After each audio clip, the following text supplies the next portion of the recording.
I'm Edel Coffey, and Roddy Doyle, born in Dublin, 1958, studied English and geography. We're going right back to the very start, Roddy. At University College Dublin, and he went on to be a teacher alongside writing some of the best-loved novels about Ireland. His works include The Commitments, The Snapper, The Woman Who Walked Into Doors. He won the Booker Prize in 1993 for his novel Paddy Clark, Ha Ha Ha. He has written plays, screenplays, short stories, a libretto for the opera Don Giovanni, and his latest book is Life Without Children, a collection of wonderful short stories. Pat Nevin, you're very welcome, Pat. Pat was born in Glasgow in 1963 and he started at Celtic Boys Club over a 20-year career. Pat has played for Clyde, Chelsea, Everton, Tranmere Rovers, Kilmarnock and Motherwell. He has won 28 caps for Scotland across a 10-year international career, and he was chair of the Professional Footballers Association, and since retiring as a player, he has worked as chief executive of Motherwell and is now a football writer and a broadcaster for Radio 5 Live, BBC World Service, Chelsea TV, the BBC Sport website. Is this not true? No, I've forgotten most of it. You're just impressed by your own CV, aren't you? And News Talk Radio. Yeah, main one. He loves indie music and the arts, and he can often be seen DJing at clubs and festivals around the UK. And you might even see him trying to take control of the decks later on tonight. I was trying to get in there moments ago. Pat and Roddy, you're both so welcome, and thank you for joining us for this conversation about the joys of football, music and books. Roddy, I thought I'd start by asking you about an article you wrote for the Irish Times about your particular love of football, and you wrote that you've always put football and music and books together in the same bucket, as you called it. And I wonder, why do these three things go so well together, and why do we often see them as disparate, particularly in the world of football? They're sometimes seen as, you have to do one or the other. I don't know, really. When I was growing up, when I was a teenager, the discovery of, say, Flann O'Brien, myself and friends, Guinness, Steely Dan, great music, and the joy of football, they all went together. There was no either or. And I'm still baffled. I find the question, I find it baffling that, for example, if I'm doing a reading and I'm signing books afterwards, a woman will come up and ask me will you sign this for my husband? He never reads. He only reads books about sport and World War II. And I have encountered, and it's always men of a certain type, I don't read, and they say it with great pride. I've seen one of your films, but I don't read. Have you read Brian O'Driscoll's book? I read some of that. That's good. And I don't get it, and I didn't get it when I was a teenager. And actually, to be honest with you, I didn't encounter it much because I don't know what has happened in the decades since, but there was no contradiction between it being a lover of books and being a lover of football and music. They just seemed to be more or less in some ways the same thing. And some footballers seem to encapsulate it. And this man here, for example, you were as famous for loving music as he was for playing football. And you were called a weirdo because of it, weren't you? Yeah.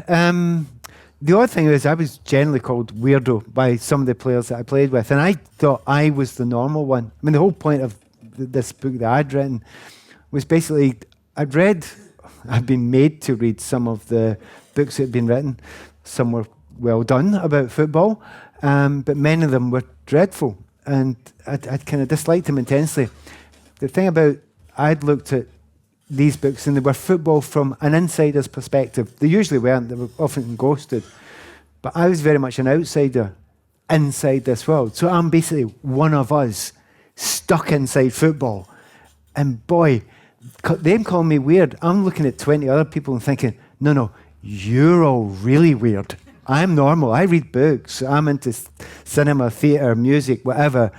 And you don't do the same things, but you think I'm weird. And I generally thought they were all strange. But it was not in a kind of, in any way looking down at them, because I understood where they were coming from. And that's the reason why I started writing this one. Basically to explain to people that there is there are many misunderstandings about that life, but you can survive within it and being an outsider and being different. And that was one of the most joyous things about doing it.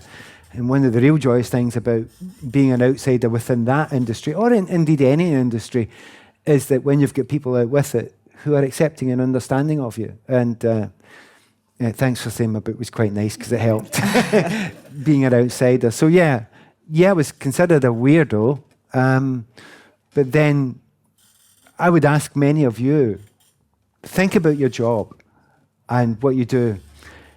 Do you hang about with your workmates all the time? You don't really, do you? You've got your own set of friends. They are work friends, but you've got your own set of friends. But footballers are supposed to be this group where we all live in this one wee bubble together and live together. And it shouldn't and isn't like that. And I just thought, why not be normal? Be a football player and do that job, but be normal as well. So that was, if that's weird, I'm happy with that. You mentioned in your book that you were this accidental footballer, and there's a line in your book where you say that you didn't want football to take over. You didn't want, because you admit that it could have taken over your life, but you wanted to be a well-rounded person. Was it a very conscious effort on your part to keep those aspects of your life?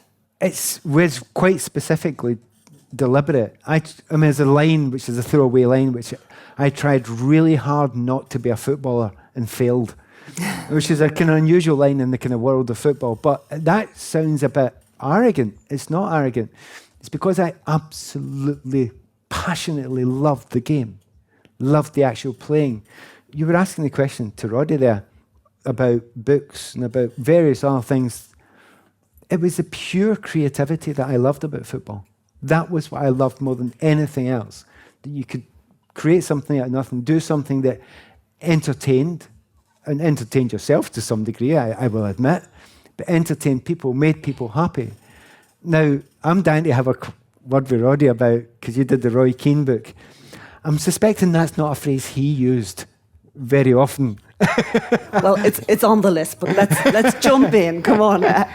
Talk to me about how the Roy Keane book came about and what it was like doing it, Roddy, in as much as you can tell us. I got a very short email from a publisher I didn't know asking would I be interested in writing a book with Roy Keane.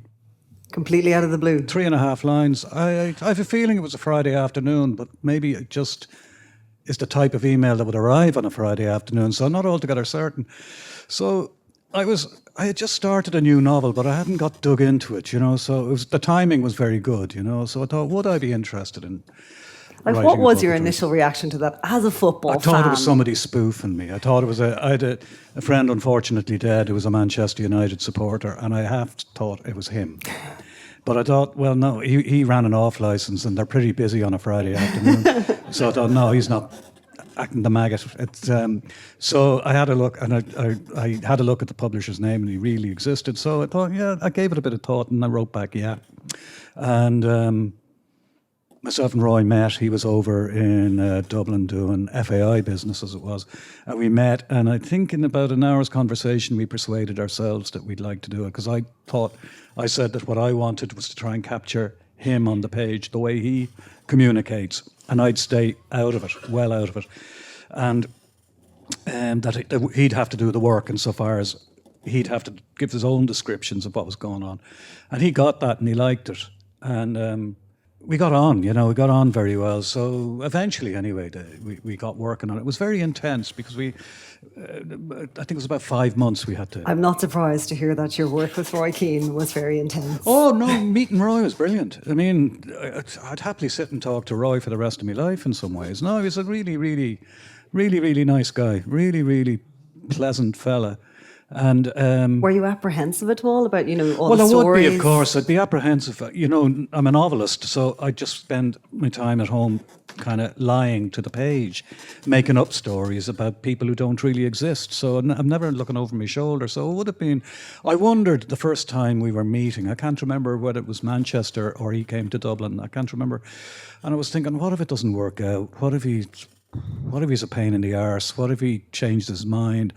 But actually, after the first meeting, I knew we were grand. And made what I think is probably a wise decision. We didn't do it chronologically, so I asked him to start. We started with his work in Sunderland as a manager, and he lit up because as we got into it, he started laughing, and the contrast between being his regime as a footballer and then very, very quickly becoming a manager and being exhausted because he was actually putting in office hours in a way that he never did as a footballer, different kind of exhaustion. And the first years at Sunderland were brilliant, So that got us rolling really well. But it was just a great experience, and I really can't imagine how it could have been better.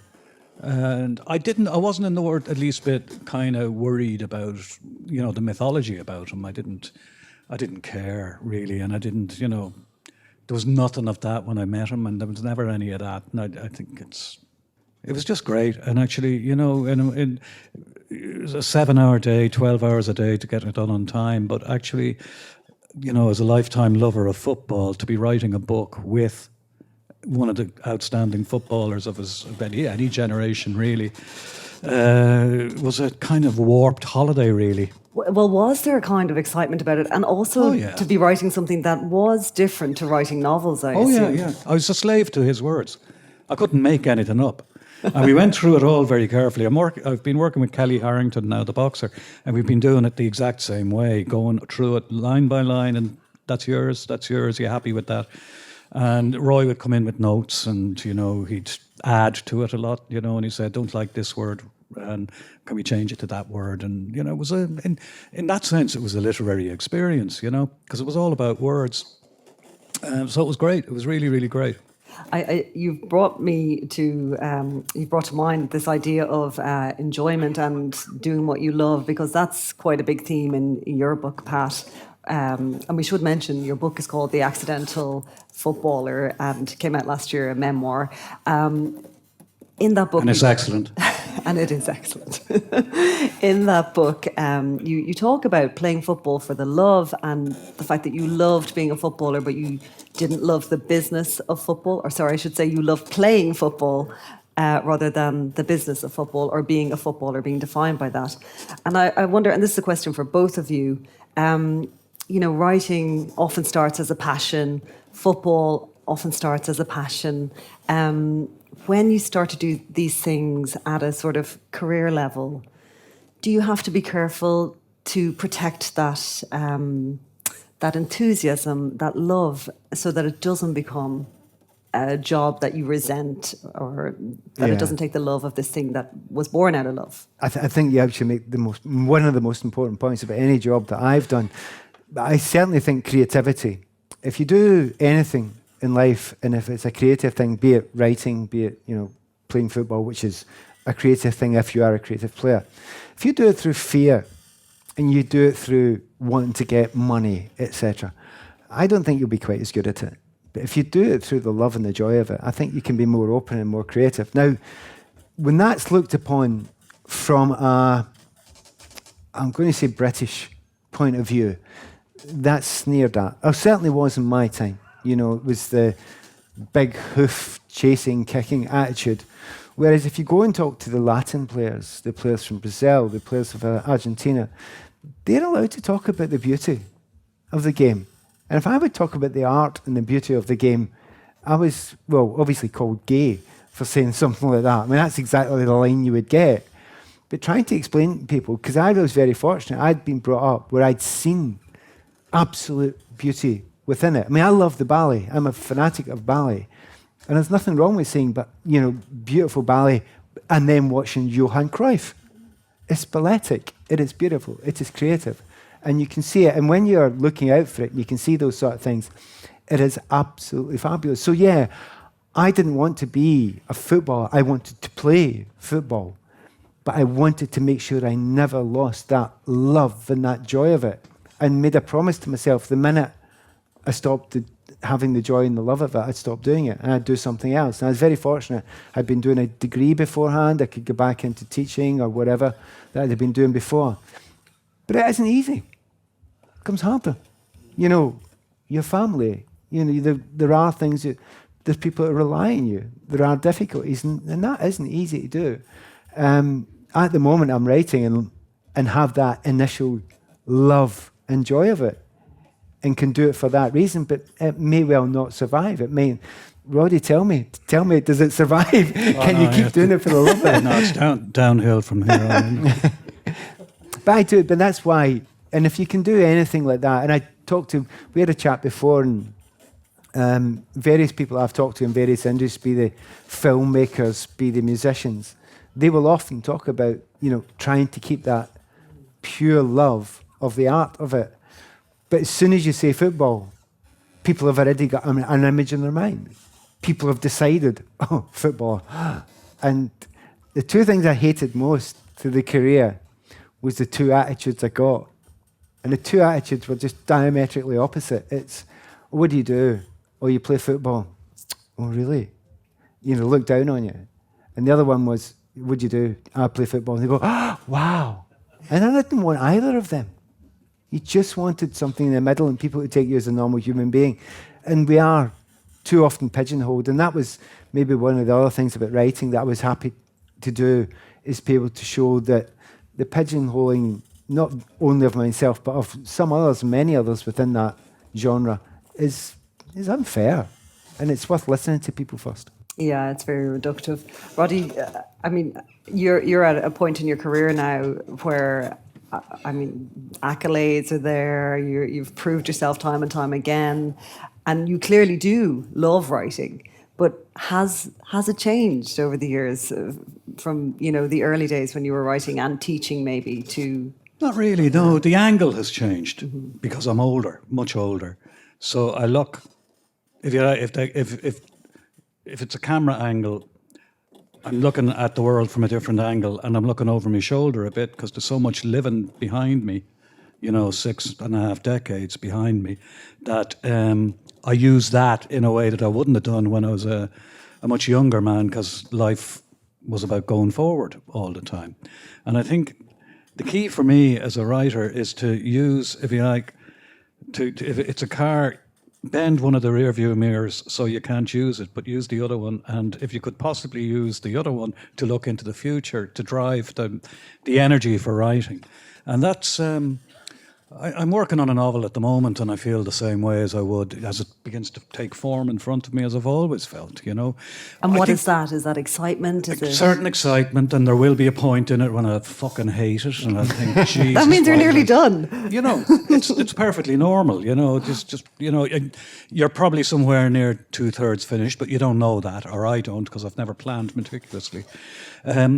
My big anxiety as a writer is repetition at this stage, that I started a story there a few years ago and I realised I've written this thing before, And I don't think it's early, or it wouldn't even be early, but kind of mid-onset dementia, that I'd forgotten I'd written this story. But I suppose I don't know how many books I've written, and that's not a boast, that's an honest-to-God fact. Between children's books and adult books, I don't know how many have been published.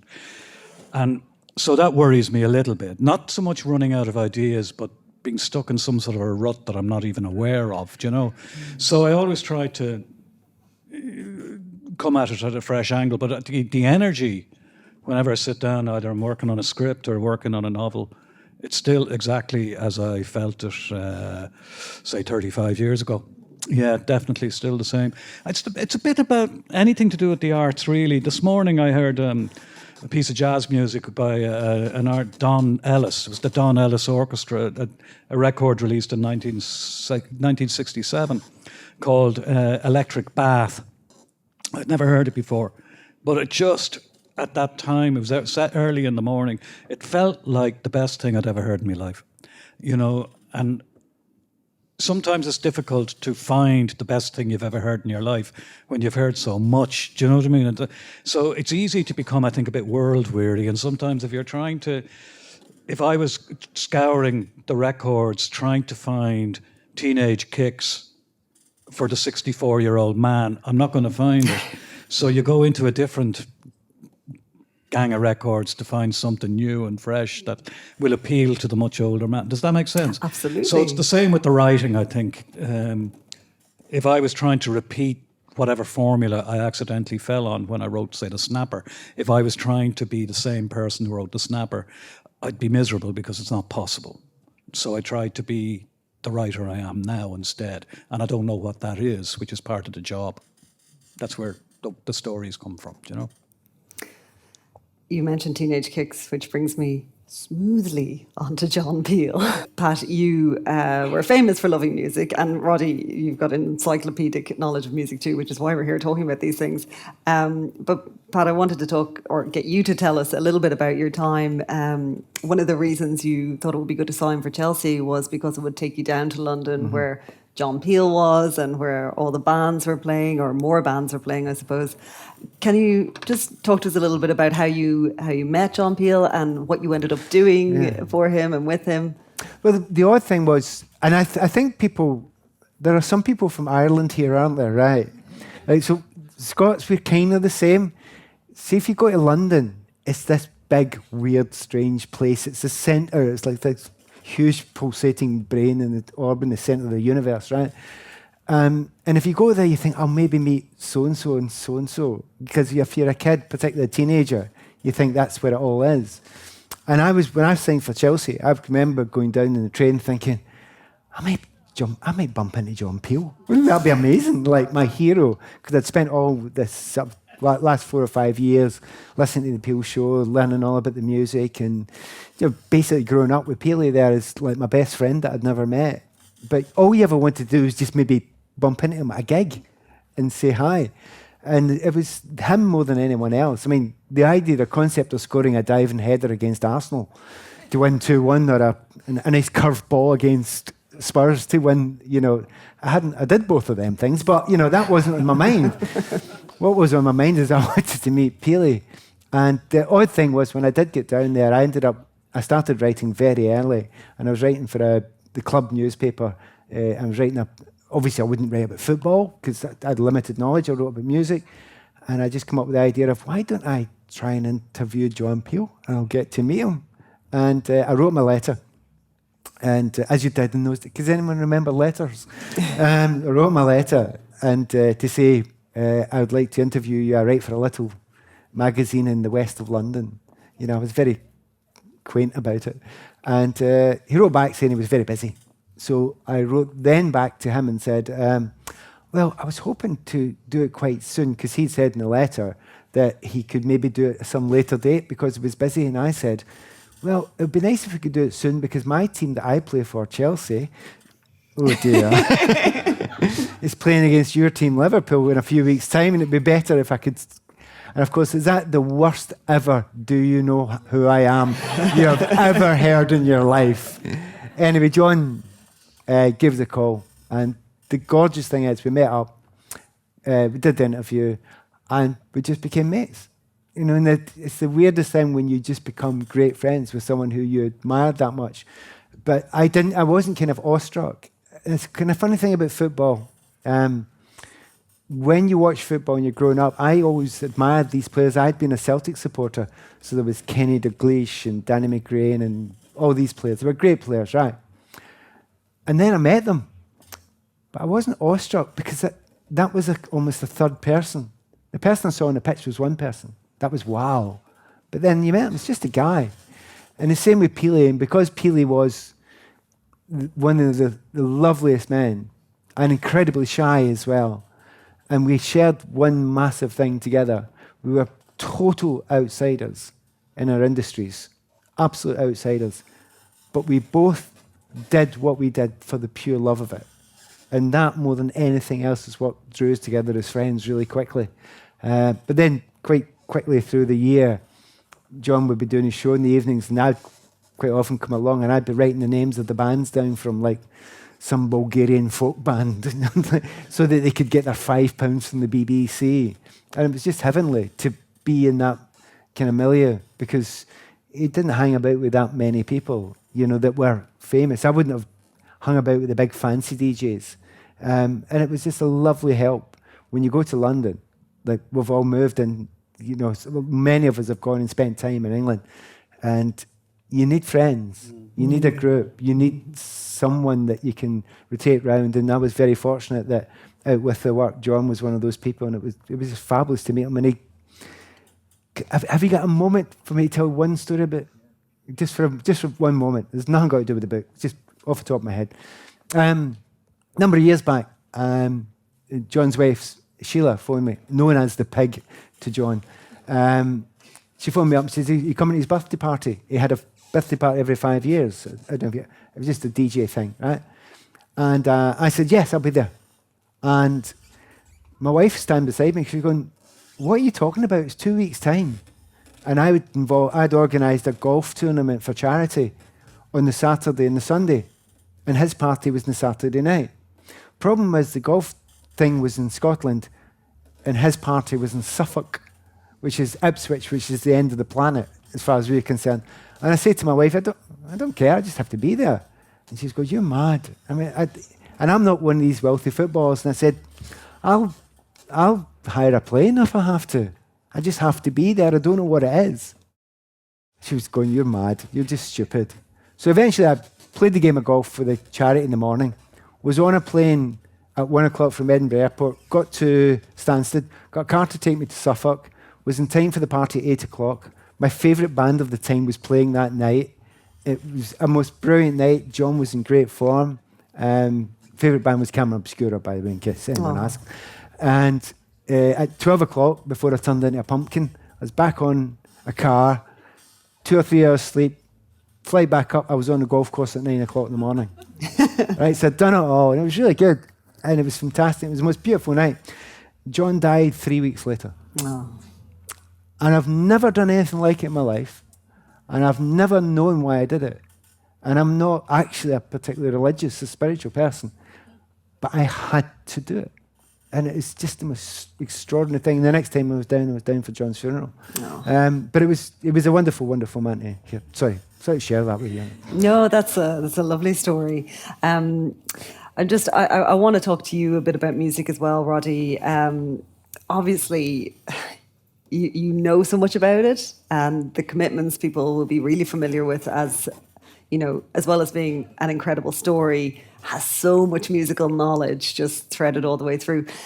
Do you even remember, you know, when your love of music began? Is it just something that was always there, or do you remember getting really into it?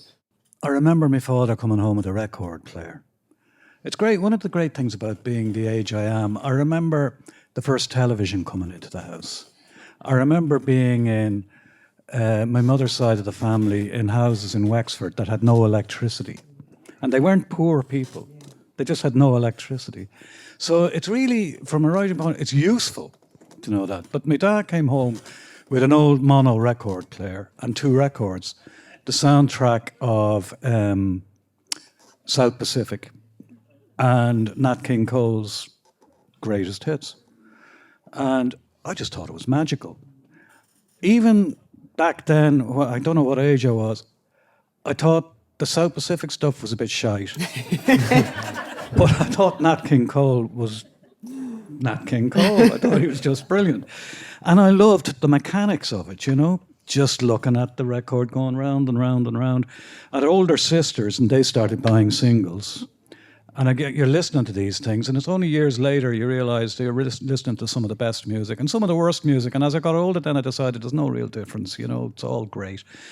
And you know that snobbery when you're a young, you know, oh, it's commercial. And then years later you realise Tears for Fears were brilliant. You know, they were actually brilliant. Roddy, I had an older sneering brother. At them. I had an older brother, 3 years older than me, and I remember the first time I bought an indie CD, as it was at the time. Yeah. And he came into my room and he picked it up and he said, "You don't like this music." Mm-hmm. And it was just a complete, "Don't dare go near my music," kind of laying down the word law. Indie didn't exist when it was just music.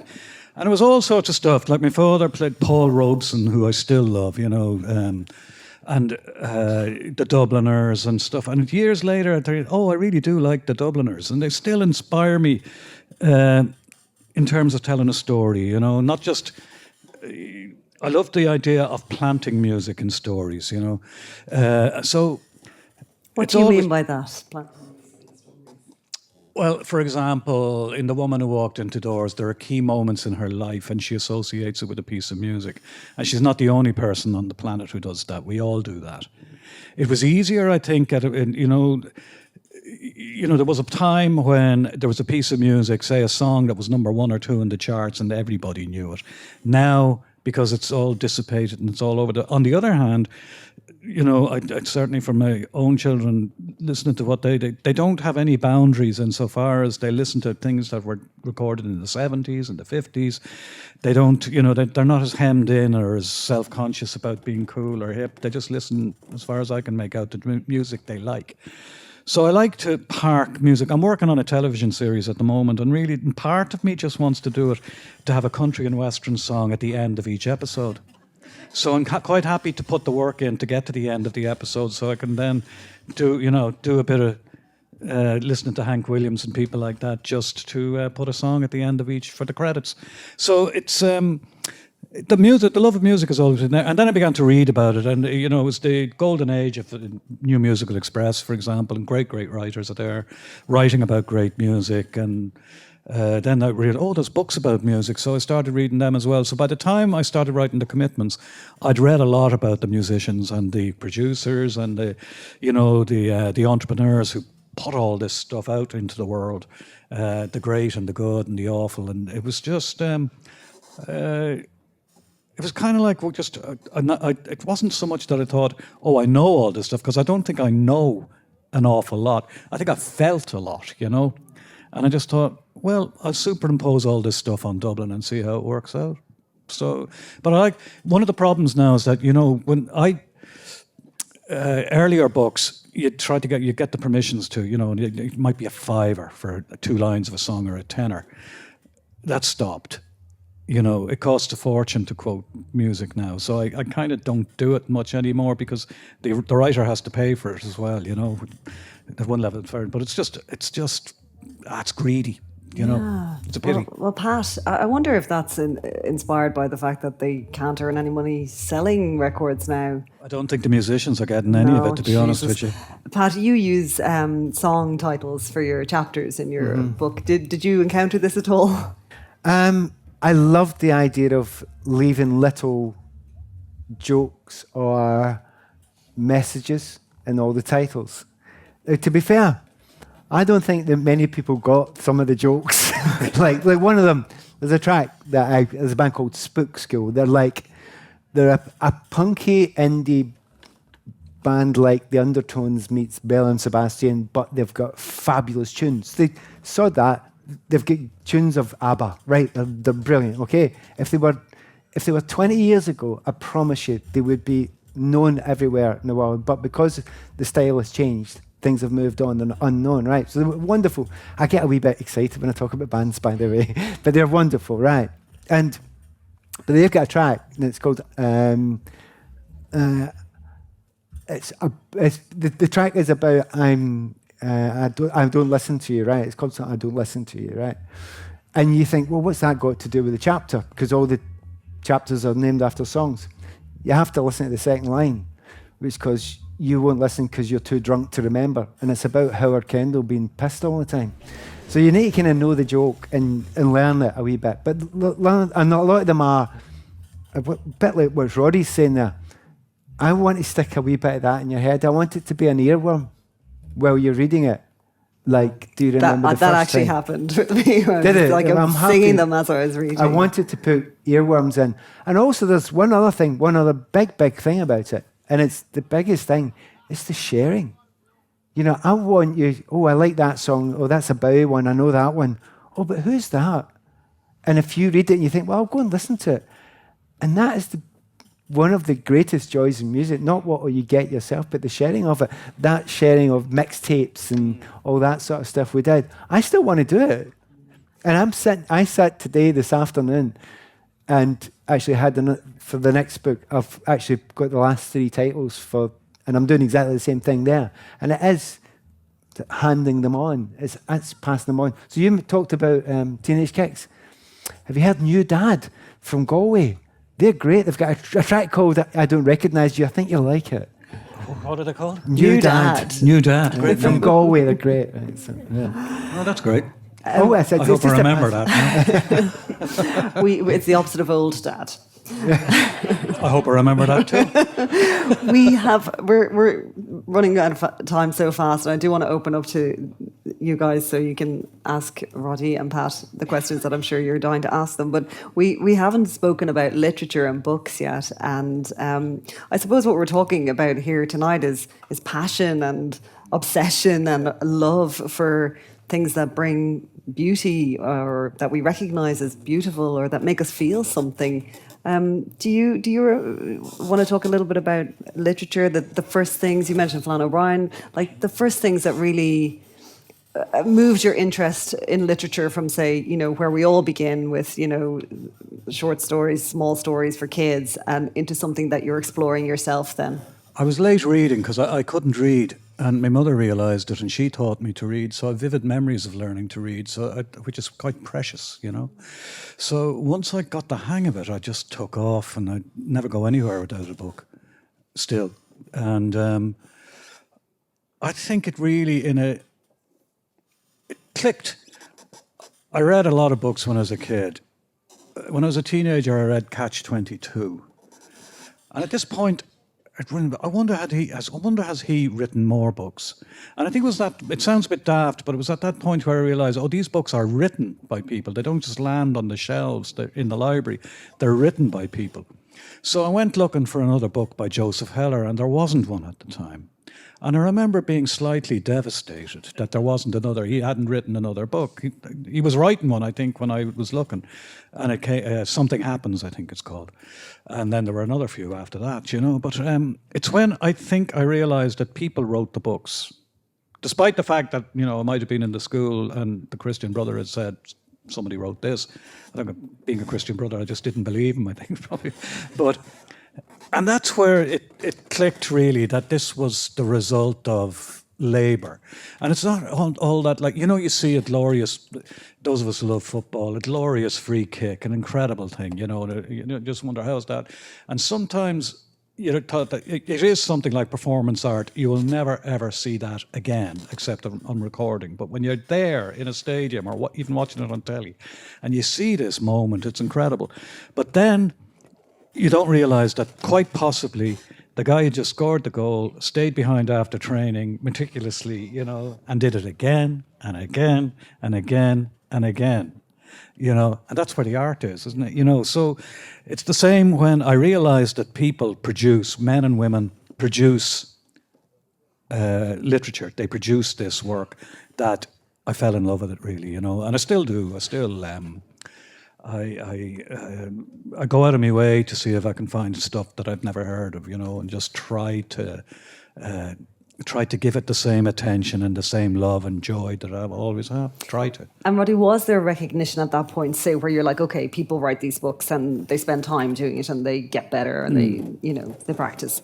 Was there a point at which you thought, and I want to do this too? Yeah, I think I went from wanting to, I think I went from just loving reading to wondering whether I could do it. Yeah. Mm-hmm. Yeah. And I'd gone through all the other phases. I wasn't going to be a musician. I wasn't going to be anybody's footballer. So I thought, well, I'll give this a go. So, and was at it for years before it clicked, Well, you talk a lot about the 10,000 hours theory in your book, and like your dad sounded like the most dedicated, amazing coach. So it's obviously an idea that you subscribe to as well. Absolutely. Writing's the same. Yeah. I'm sure there's quite a few writers sitting in here as well, but the real joy of when you write, and sometimes it takes a lot of time, doesn't it? But if you hit something really nice, you don't know you were going to write that beforehand. It's this lovely moment when you create something. And that's the analogy you're talking about, that brilliant moment in a football field where you create something where people might not even know what you've done. You've dragged 3 people away. You're thinking spatially in a way that people have not figured out. 4 people have come towards you because you've run a certain way. You've seen somebody running behind them, and you've created all that out of your head. And writing's like that as well, because you have to bring all these other things. You've 5 sentences before you've mention something that you're going to bring in there, and when it just comes, it's this beautiful click, Doesn't happen very often. It happens a lot with people like that, but not with me. And it is a beautiful, beautiful moment. Can I tell you one quick literature thing, and then just very quickly? So I was kind of very serious-minded when I was younger. So I'd studied English and the classics, and you go through that phase when you're younger. You know, the Dostoevsky, Gogol kind of. But like phase. you dressed to the part as well. I Pat. did, yeah. Like But there's we some will- amazing pictures in the book. Pixie boots, berets. I know, mean, it's all there. You have to be, well, that was just my people, we dressed like that. But I mean, I thought it was perfectly reasonable. We all go through those phases, like your existentialist Albert Camus phase, right? When you're 19, 20, a student. It's just a thing you go through, right, if you're a student. And I was sort of going through that, but I happened to be a professional footballer at the time. So I'd be sitting on the bus reading, and you know, it's not going down that well, to be fair. And the true story is, and this is true, and I'm sorry for anyone who's heard it before, but I'm sitting in the bus and I'm reading the short stories of Anton Chekhov. And one of the players walks by me and he says, "Oi, Petsy." Is that a good accent? No. "Oi, Petsy, I know one of your authors." And I went, "Wow, you know Chekhov? That's, wow, sit down." And he sat down and I didn't know you liked literature. And he goes, No, I've always liked Star Trek." Wrong, Chekhov. So, but that was the big thing in the midst of it. I didn't feel embarrassed by that. I think we're all allowed to be ourselves. And if there's any message, and I don't like giving messages, it's okay to be yourself. And if I wrote it for a reason, this first book was to say to people who are different from everyone else around you, be it in your work, be it around you, it's okay. Be yourself. You can get by. And that was the bigger reason than anything else to read it, to write it. Well, Pat, when you look at Premiership football today, and, you know, I'm sure there are lots of footballers who have passion for music, passion for film, passion for books, passion for arts. Do you see that the environment has gotten any more open-minded towards that idea? It's actually a great question. They're in such a bubble now. There's such an incredible bubble. And the wealth is so incredible. And they're cosseted from such an early age, the footballers now, that it was easy for me because I'd had a different life before it. I was studying, and then I went into that bubble. So I didn't exist. I didn't live in that bubble. Whereas now, that bubble's early. And if you're a Chelsea player, a young kid coming through, and some of them are brilliant, they're in that bubble for a long time. Now, they are educated. That's the clubs do it now. The union helped set that up as well. But it's hard to get out of that bubble. And I feel sorry for them. But it is possible. There's a player called Juan Mata, who very much, because he came from the Spanish system, they have a different outlook. But I have a great fear, and I think it's a good question. I have a great fear that too many of them are stuck within that bubble and don't get out of it. And remember, only one in 40, 50, 60 will make it. And the rest of them come out of it, and what have they got? You know, they've lost dreams, hopes, expectations of family. And it's bad enough for the ones who leave it at the end, who, by the time they're finished 3 years afterwards, addictions, you know, the money's gone. Quite often the wife's gone. The families are broken up. And they've lots of complicated reasons for it, which is, I should write a book about that. And that I do worry about. I actually worry greatly about the way they're cosseted at the moment. I think it's a really bad thing, and I think they should be explained to them that they should go and live a lot more normally than they do, because there's dangers up there, and I've watched them. I've lived within them, and there's horrid dangers in there. Well, look, we should open up. I did want to ask you both a little bit, very briefly, about masculinity, just in that context of football. And, you know, books and music is considered wonderful and beautiful, and yet often football is dismissed. And you both obviously feel very deeply about football, passionately. You can see the creativity, you can see the beauty. Why do we dismiss it, Roddy? Why do who? People in general. Well, so many people will just say, "Oh, well, it's just a bunch of lads running around chasing a ball." Yeah. Which is very dismissive. If anybody It said is. that about a writer, we'd all be up in arms. Well, not that's been about said about me. I don't know. I don't have an awful lot to say really about that. I think one glaring fact is the growth of women's football. Can't be ignored. It's now on the telly all the time. It's getting attention. The quality is good. That's what I see on the telly. There's more pundits who are female now. There aren't many, but there are female commentators. It's no longer a strange thing to hear a female voice commentating on a football game.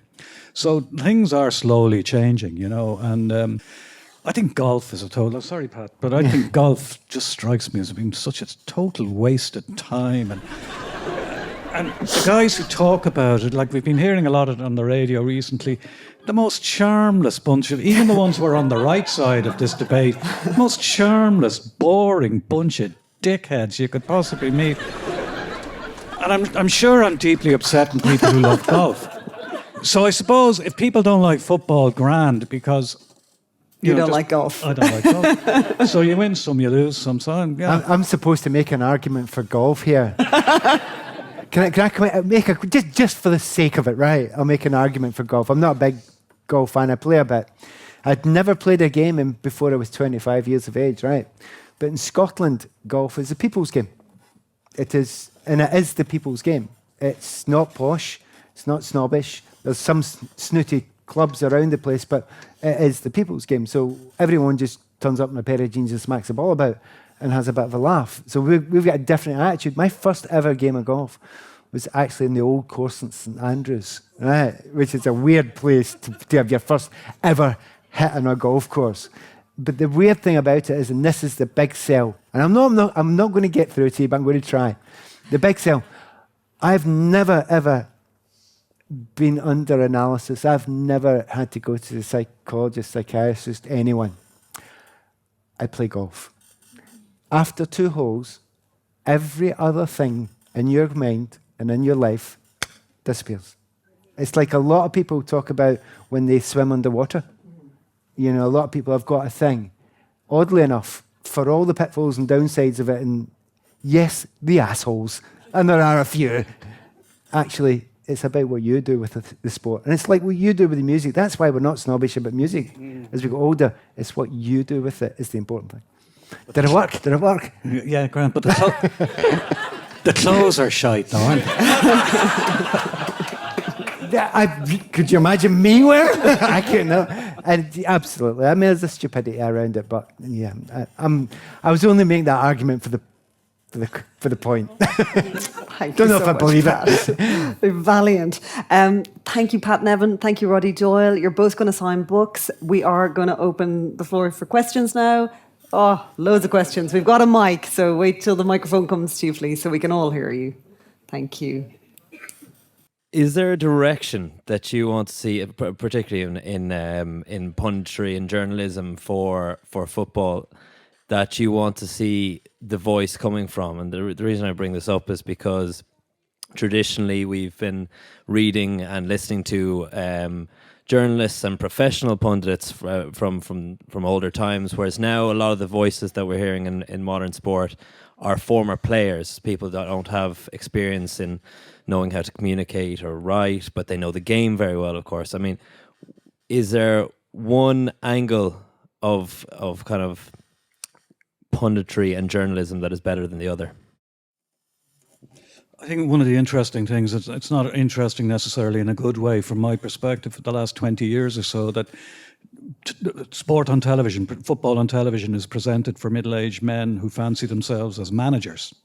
And I don't know, those of you who watch football matches, there's as much attention given to the manager, what used to be called the manager, Klopp and Guardiola and, all these charismatic figures on the side of the pitch gesticulating and making, because a lot of the people watching it imagine themselves as those lads and not the lads playing. And I think personally there's way too much talk about systems, systems, and not enough about the actual human beings on the pitch.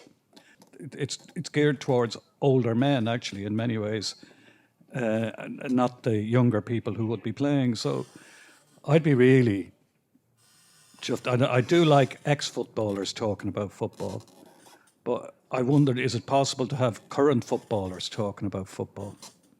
You know, you hear journalists on the radio all the time talking about, oh, they've lost the dressing room. And these are guys who are never in a dressing room in their lives. You know, never. So it'd be great to have a current perspective. That's one thing that interesting. would excite me. What stops No, it's a changed. current? I think I know where you're coming from. The footballers are gone. They're dumped. The footballers won't be there for long. And even the writers are gone. It's fan-based now. I would say very, very quickly, 10 years, maybe less, you'll hardly see any footballers or any journalists. You just see fans shouting at you. As on the telly, yeah, like the Arsenal guys shouting and screaming. That's where it's gone. It's a horrible future. It's not something that would interest me, but the people that are making the decisions now, that's absolutely the direction they're going. So the direction is now fan-based, and so you won't get in-depth. You will get shouting and passion. You will get, and if that's what you want, there is no right and wrong. It's like music. There's no good and bad. It's just preference. And I have my preferences. Absolutely have my preferences. It doesn't happen to be that. But absolutely, that's the direction of travel. And if most of the TV companies could get rid of all the ex-players, they would do it tomorrow afternoon. And that's the way it is. Thank you very much for a really interesting talk, which was great. I worked, before I retired, for the British Foreign Office. And back in the early 90s, John Major got rid of a requirement that gay diplomats had to resign because some bright spark worked out they were actually less likely to be blackmailed if they were out.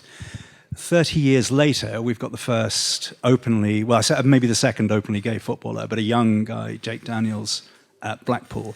And I guess my question is probably for you, Pat. There was an incredibly supportive reaction to him coming out, certainly in all the sort of Twitter sphere that I, as a middle-aged guy, follow. Do you think that is going to open the floodgates? Because, I mean, it's unbelievable that he is the first, he's a one openly gay player in however many footballers there are in the Football League. And I just wonder what you think will be the implications. Can I wonderfully say, I promise I've not set him up to say this, okay? So there's a chapter in the book about this specific topic. And the topic I've said for quite some time, there is going to be no problem for players coming out as gay within the football game. It's no problem. It's moved on. The game's fine. And if I was worried about, if you write about it, it's usually about a year or 2 years before it comes out. You write it. I had one worry, just one worry in that book, that I'd written the phrase, "It'll be fine," when the gay player comes out. It'll be okay. It'll be cool. And people like me will be standing shoulder to shoulder beside you. And it's not going to be a big deal after a while. You see it in the women's game. More than 50%, I think, of the women's footballers are gay. Nobody gives a stuff, right? And I think we've been sold a pup for quite a long time saying that football is homophobic. To be honest, I've worked inside it for a while. It isn't. Culture is. The culture of certain parts of society is. Now, will the fans have homophobic comments? Yes. Is that the inside of football? No, it's not. That's part of society. That's part of society. You need to educate society. So I was desperate for the player to come out. He came out happily 6 months after the book came out. So I was supporting and have done for 25 years any player who's gay to come out. And it hasn't happened yet. I've been trying to say it for a long, long time that it must happen soon. Because when it does, but it's easy for me to say, I happen to be straight. The person who's going to come out, number of things. You don't know if you don't get the big move. You don't know you're not getting that because you're A, gay, or B, not good enough. You can never know that. So I can see the fear. But the one thing I was saying, it's going to be cool. The game will be fine. And I would make this argument for football, and I don't often argue for football. Football's been at the forefront of a lot of things that people don't give it credit for. Look at all the black players playing in England. Much more than the percentage of people who are black in England. Much higher percentage. So welcomed in that area. It took them a long time, but you look at a lot of the work that was done via the PFA and before that, when we started campaigns, nobody else was doing it, or very few. I was involved in anti-racism, as many of us were as students. It's not going to be a problem. It will be in society. to some degree. It will be in the fan base. It will be online. But the footballers and football people will be fine. We'll make sure it works. And by the way, that's in the showers too. If you're good enough, it doesn't matter if you're green with pointy things sticking out the top of your head. They don't care. And by the way, see the young kids coming through today? They're so beyond it, man. They're so beyond it. So well done for the young lad coming out of Blackpool. Lots more, hopefully, very soon. And I don't think it's going to be a problem at all for them in the game. Pat, as an Everton fan since 1970, and actually from Galway as well, and I have to admit I don't know that band that you mentioned there a few minutes ago. How do you feel about sports washing and the Saudis putting gazillions into Newcastle? And the amount of gambling firms that sponsor football clubs, even your own Everton are being sponsored next year by a gambling company. I'll be honest with you, I find it horrifying. But if you're going to be a massive worldwide business, sadly, that's the direction of travel. And be it an oligarch, be it a bunch of Americans who have borrowed, there's lots of, Man United fans will be very miffed about that as well. The complete and utter necessity to spend all your time sucking up to betting companies and the damage that's coming. Every one of these things kind of sickens me a wee bit. I don't actually know the answer to that, because the moment football walks away from it, there'll be another sport that'll take it and sports wash it with it. I'm not making an excuse for them. I see the direction of travel and I'm really saddened by it. See the clubs that don't go down that route, we applaud them, and we applaud them all the way to the 4th division. And that's the sadness of it. And in another model where my study economics was what I studied before I took part in football, and trying to find a way around it. The German model's an interesting one, where you have to have 51% ownership by the fans, although that has been usurped by RB Leipzig, I believe.